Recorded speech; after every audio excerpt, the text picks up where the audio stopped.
Jag känner en bot, hon heter Anna, Anna heter hon.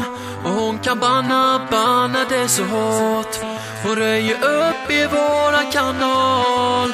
Jag vill berätta för dig att jag känner en bot.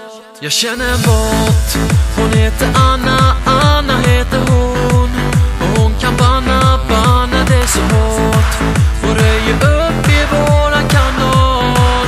Jag vill berätta för dig att jag känner en bot som alltid vaktar alla som är här och som ser till att vi blir utan besvär.